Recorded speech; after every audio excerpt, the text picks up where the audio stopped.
everyone. This is the Asian American Herald, a new media network that airs via live stream on Facebook twice a week. I'm Himani Gupta Carlson, host of the Thursday evening show. So, I'd like to open our show tonight with a weekly tribute to the Haudenosaunee Confederacy, who are the original caretakers of much of upstate New York, where the Asian American Herald is based. And in making this tribute, I acknowledge myself as a settler, and I thank the Haudenosaunee Confederacy for providing me with shelter. Tonight, I am delighted to have Shri Thanedar as our guest. Shri Thanedar currently is serving his first term as an elected official in the state of Michigan's House of Representatives after having made a run for the Democrat Party's candidate for governor of Michigan 2 years earlier. He actually comes to Michigan State House of Representatives at age 66 after a long and fruitful career as an entrepreneur and also as a writer. He was born in Belgaum, Karnataka, India, and immigrated to the US in 1979 in search of a better life. And as he tells it in his acclaimed memoir, The Blue Suitcase, he was only allowed to bring $20 in cash. And he really relied on that small bit of money, along with the kindness of many, many strangers, to acclimate to the new world of America that he found himself in. So we'll hear more about his story today and many more things. So Shri, welcome to our show. Himani, thank you. Thank you for having me. It's such a pleasure to be on your show.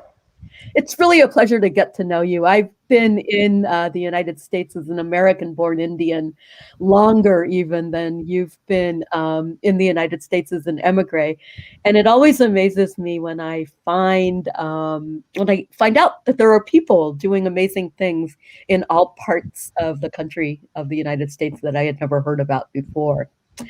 So, with that in mind, I'd actually like to start just by asking you what motivated you to enter politics. You've been a highly successful entrepreneur. It seems like you have plenty of financial security and actually time to enjoy a more leisurely life. So why get into this dirty world of politics?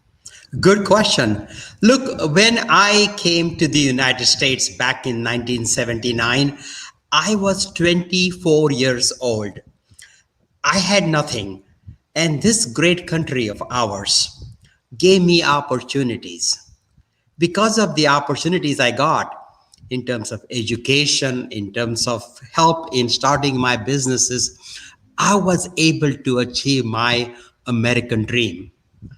But when I was traveling all over America, especially in urban areas, cities like Detroit, I saw that American dream is no longer accessible, especially for people of color.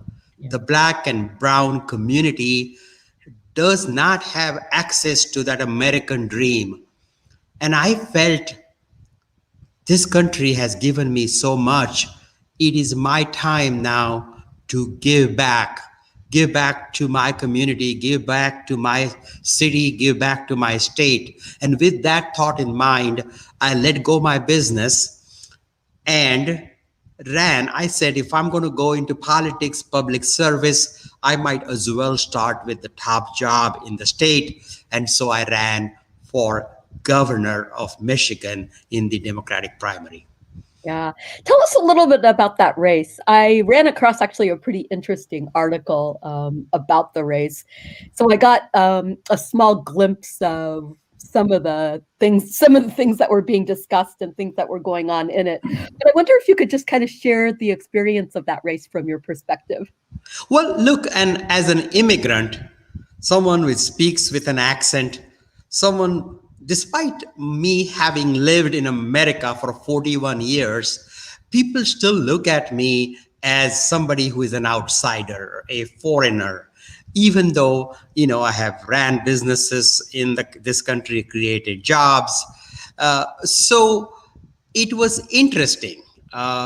Immigrants have been accepted in medical field, in businesses, in IT, but we as a community have yet to accept immigrants as politicians, as governors and as congressmen.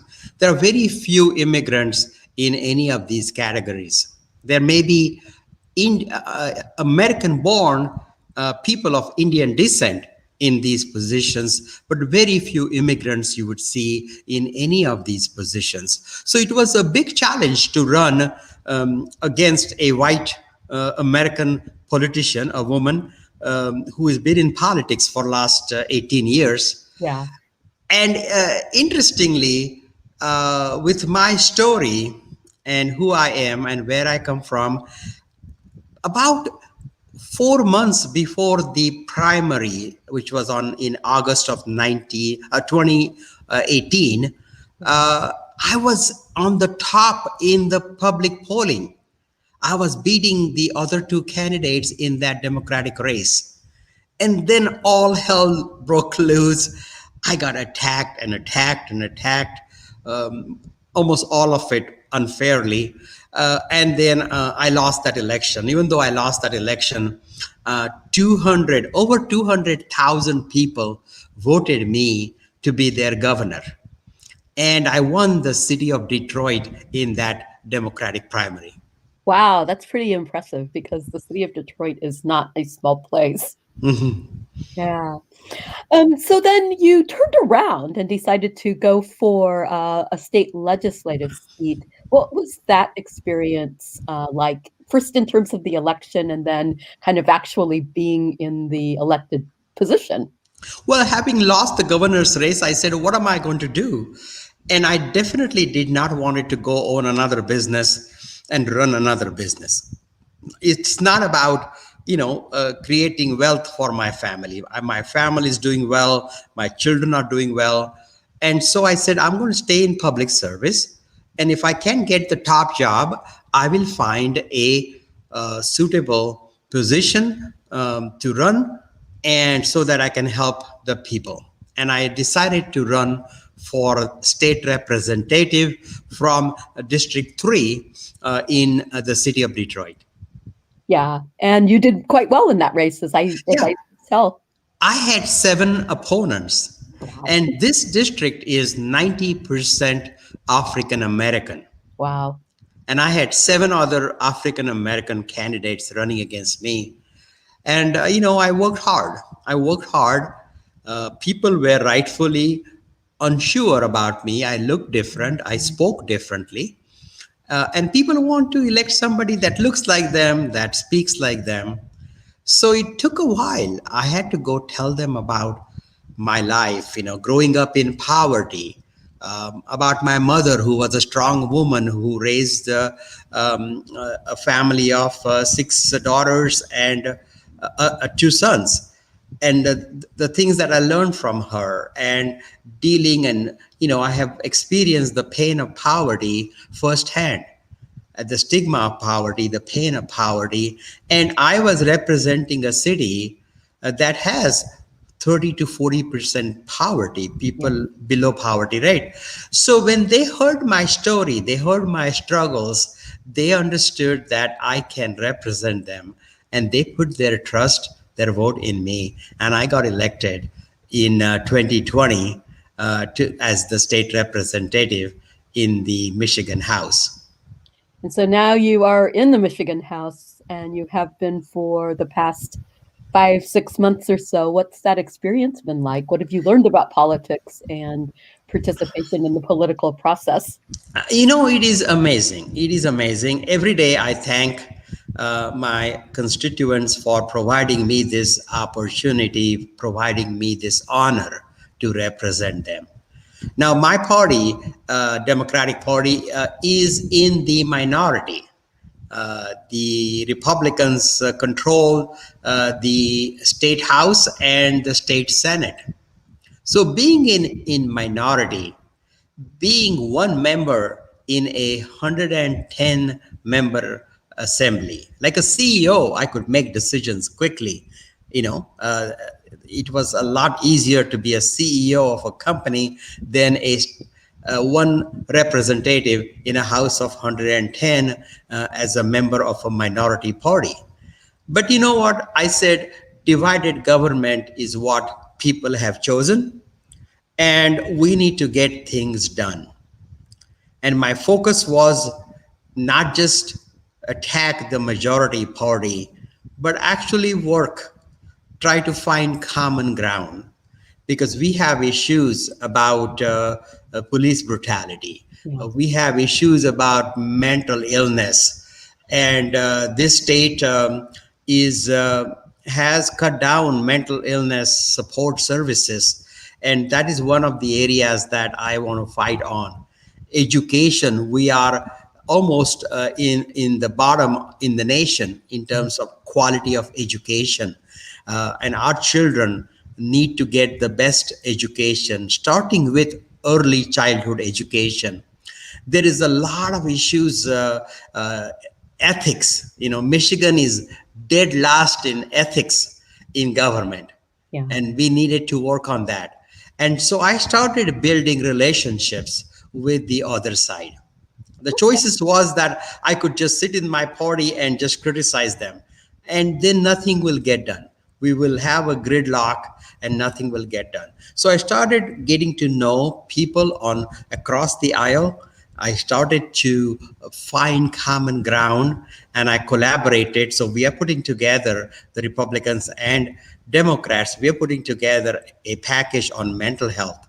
uh, I'm working on a bill right now that will save about $300 million in administrative cost in running and providing Medicaid services. So there is a number of areas that I'm collaborating with my Democratic colleagues and my Republican colleagues to get things done. I have introduced several bills. I was able to get $5 million to do air monitoring in the city of Detroit, because multiple industries polluting the air, and the combined effect of several industries releasing pollutants, and the effect of that on the residents have been horrible. And I'm fighting for that, because as a scientist, as a chemist, I understand what these dangerous, toxic, carcinogenic chemicals can do to people's health. And the people, especially the poor people, low income families, have no representation. And I'm fighting for them, for those people who do not have lobbyists, who do Yeah. not have other way to reach out.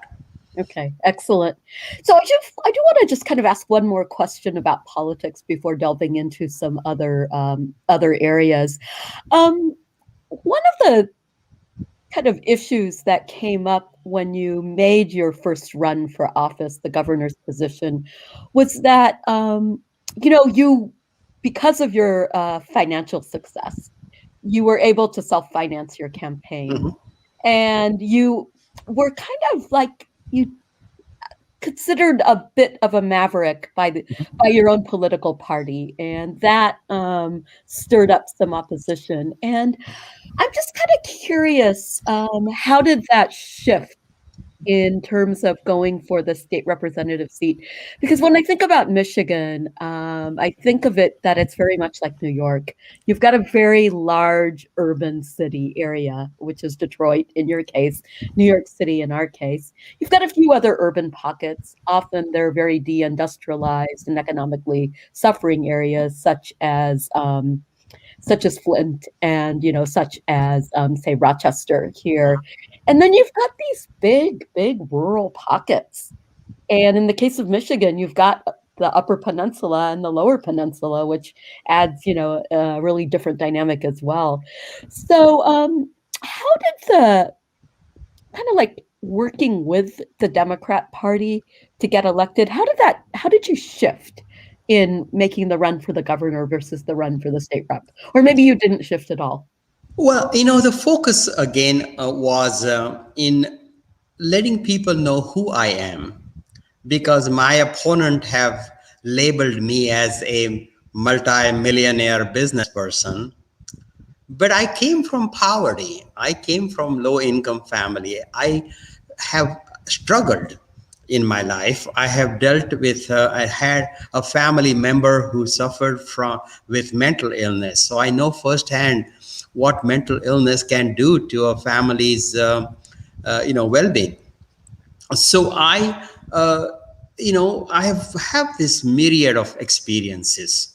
I didn't born rich, and I haven't changed. The financial success didn't change me. Now today, the campaign finance system is completely broken in our country, especially with corporate money, dark money coming into our elections. The higher the seat you run, like in the U.S. Senate races, the two parties could spend as much as $100 million in a race. So there is just a lot of money coming from private sector, coming from corporations, coming from anonymous billionaires and millionaires. So makes you wonder, when such money is spent on the candidates, what are these candidates obligated to? And so we need a campaign finance reform. So even though I told my opponents who criticize me on this, is that, look, I put my own hard earned money into my campaign, so I don't owe anyone, any interest group, any lobbying group, any corporation. I don't owe any favors to anybody. This is my money that I put in there because I want to dedicate and be in public service. But campaign finance is an issue, and campaign finance is corrupting our political system. And that needs to change. We need to have more public finance, and we need to have total ban on dark money into politics. Yeah, that a lot of that makes sense, but at the same time, there is a relationship. I mean, you say you don't owe anything to anybody, but you do owe something to your constituents, no? And so, Absolutely, yeah, absolutely. So I'm able to represent my constituents, who are often, most of my constituents come from low income families and who aren't able to finance political campaigns, and therefore they don't get a voice. And I want to be their voice. I want to be their voice, uh, and represent them in the Michigan House. And so when a bill comes in, I study each and every bill. I'm a scientist. Facts matter to me, data matters to me. And so I study every bill that comes in. I look at it. My first approach is my conscience. I would only vote my conscience, and I would vote what's good for my constituents. And I have the luxury of not worrying about interest groups, and I don't have to worry about lobbyists and donors. I just focus on the merit of a bill and do my voting. Today we had a session. We voted this week, over 20 bills, and when I'm voting, that's all I think about, the constituents that I represent. I think about my conscience, and I think about what's the right thing to do. okay. So you've alluded a little bit to your life story about poverty, your mother being hardworking, your family, and some of that. But I was wondering, maybe you could tell us a little bit more about your childhood in India and the circumstances that led you to immigrate to the United States. So I was the older son, even though I had four older sisters. Okay. That's And that's like my father's family, actually. and in an Indian cultural, the older son always takes care of the family after the father. And unfortunately, my father lost his job very early. I was only 14 years old, and the family fell into financial hardship. And I was going to school, and then I started working as a janitor, and I cleaned offices and made money on the side while going to school, and I helped my family. Then later on, I graduated. I graduated very early. I got a bachelor degree in chemistry when I was only 18 years old. and I got a master's. I got jobs, and I always helped my family. And when I came to the United States, I was a teaching assistant, so I got about $300 per month, and I would take $75 out of that every month, send it home, so my mother could put food on the table. Yeah. So, were you in an urban area when you growing up in India? What kind of work did your family do? My father worked for the government. Okay. I did not come from a business family. So I learned on my own. I did not learn business skills from school, nor did I learn it from my family. But at one point in the United States, I felt that I want to be on my own. I want to run my own organization. And with that in mind, I bought a little company. It was a three-person chemical consulting business. I bought it for $75,000. Most of that was a loan from a bank, and I Oh, had $3,000 on my credit card. I used that as a working capital, and I bought this little company in 1990. And okay. then I grew that company in 2008. The revenues were $65 million. So from Oh, $150,000 a year revenue to about $65 million. And I created this over $200 million worth of business with over 500 employees, 65 PhD scientists. This business developed new medicine to save people's lives, to save animal life. And that's what I built over that period of time. wow. So is this company still in business? That company is part of it is still in business, but in that recession, 2010 recession, some of the business did not do well because this business did primarily early stage drug development. And that type of business in the recession dried up. Oh, okay. And the bank foreclosed that part of my business. They foreclosed my home. So in 2010, at the age of 55, I lost most of the wealth and most of the businesses that I created in that recession. Oh, wow. And then, I put all my personal belonging in a budget rental truck. My wife and I drove to Ann Arbor, Michigan in 2010, and I restarted my business. Ah, And from 2010 to 2016, um, I grew that business rapidly. And just before the bank took my business, I was walking out of the business lobby, and in the lobby, I saw two awards that I had won. These were Entrepreneur of the Year awards that I had won for my business. And the bank let me take those and put those in my little cardboard box they gave me to take my personal belongings.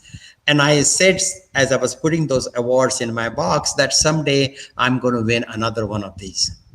And as I started my business in Ann Arbor, Michigan, and as I grew this in 2016, the business had grown to about 50 employees, over 11 million in revenues. And I won that award again, Entrepreneur of the Year from Ernst& Young in oh, July of 2016. oh, excellent, excellent. Well, congratulations. So where was your business before it was in Ann Arbor?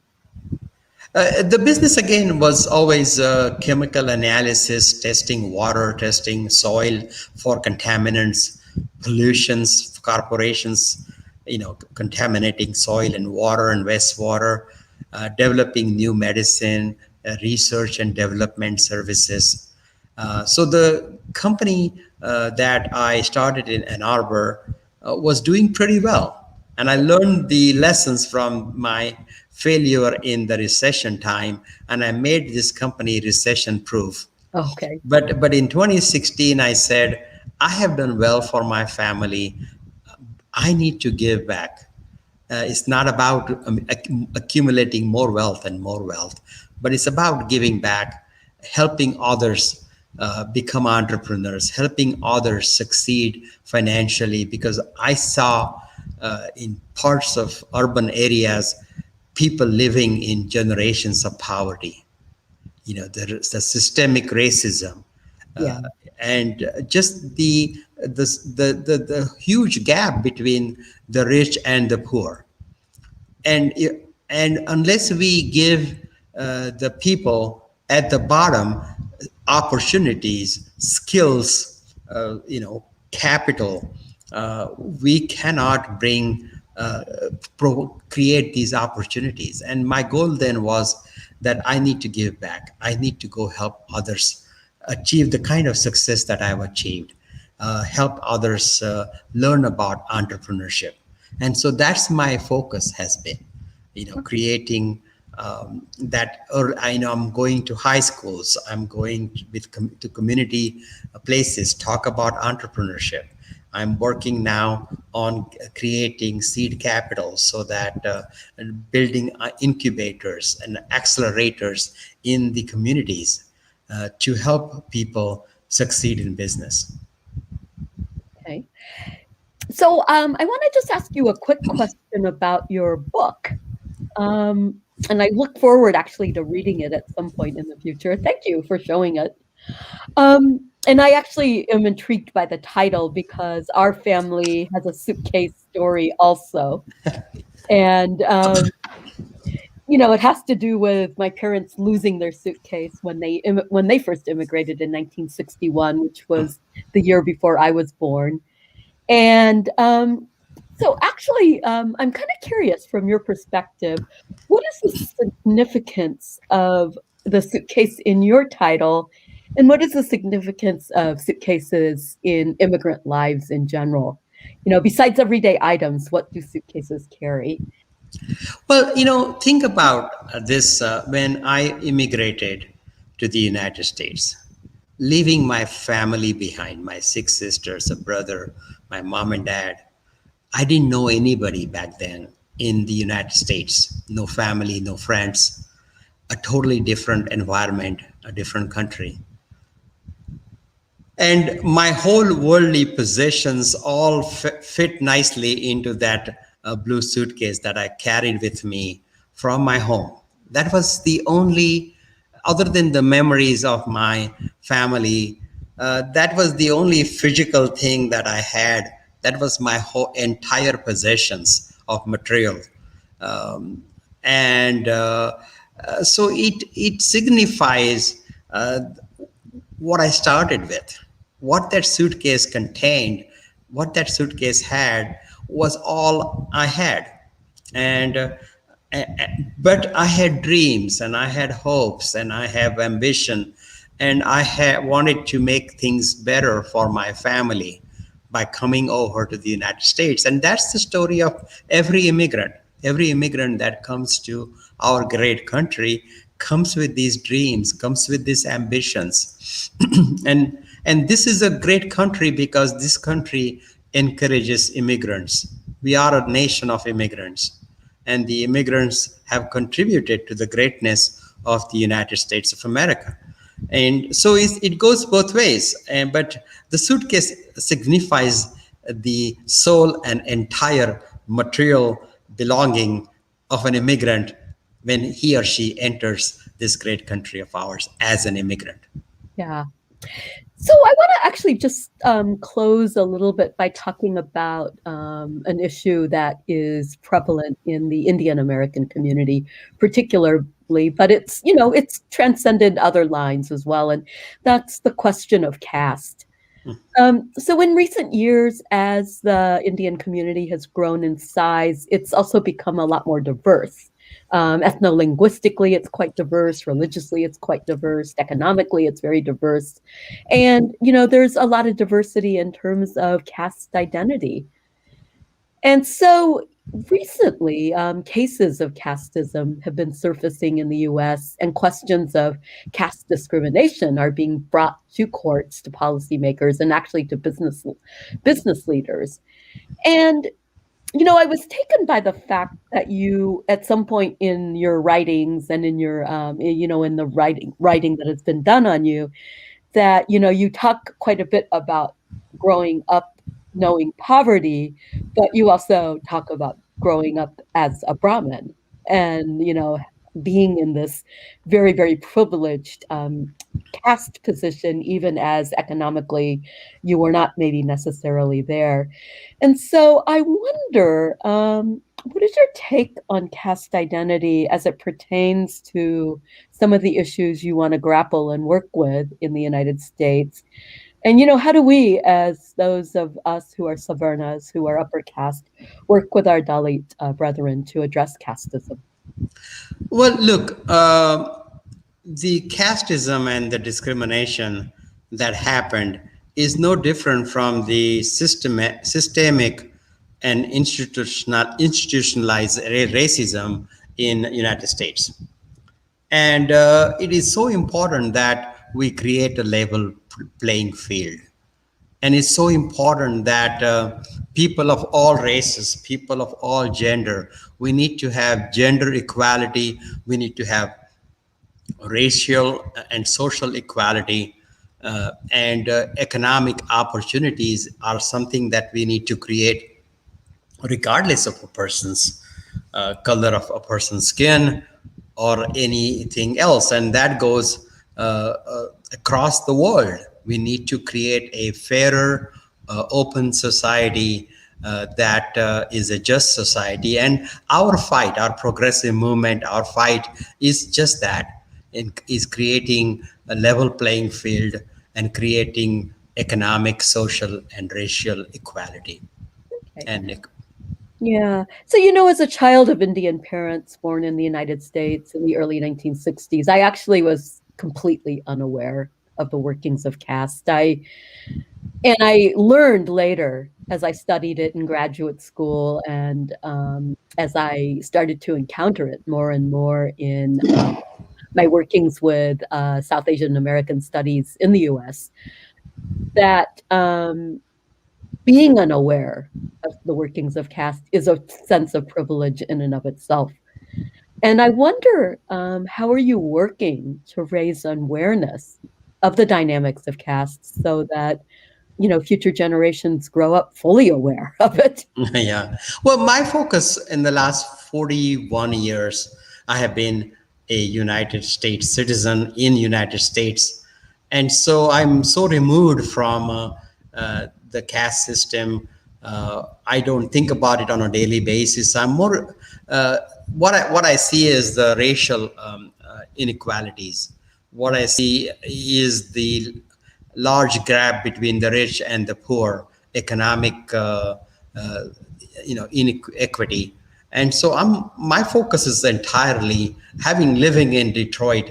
So I'm not looking back. I'm more looking forward to making this a level playing field, and dealing with the systemic racism and institutional racism that has prevented the black and brown community from achieving equity. Okay. So it's 2031. What are you doing? Well, as long as I am physically able to, I want to continue to stay in public service, help others. This is like my second career, and I feel like a 30-year-old because who has gotten his first job. I'm focused on my political career. I'm focused on helping people. I'm focused on learning the skills that I have developed as an immigrant, the skills that I've developed growing up in tough times, the skills that I've developed by seeing the world, uh, skills I've developed as a business person. I want to use all of these skills to help my community succeed and deal with this and deal with the racism that keeps people not able to achieve their American dream. So my focus is creating opportunities for those who do not have access currently to the American dream. Okay. Well, on that note, I want to just thank you for joining us this evening for our weekly Asian American Herald show. And I want to thank everyone else who has been viewing or listening in for joining us as well. Once again, I'm Himani Gupta Carlson, and I've been speaking with Shri Thanedar, author, entrepreneur, and first time elected official in Michigan's State House of Representatives. The Asian American Herald is a Facebook based news media outlet dedicated to discussing topics and building community among Asian Americans in New York and way beyond. So please look for the recording of the show on our Facebook and on our YouTube channels. Have a good evening. We'll see you all again next Thursday. And thank you again, Representative Thanedar, for joining us tonight. Thank you. Thank you. It was just a pleasure to talk to you. Same here, Himani. Thank you so much.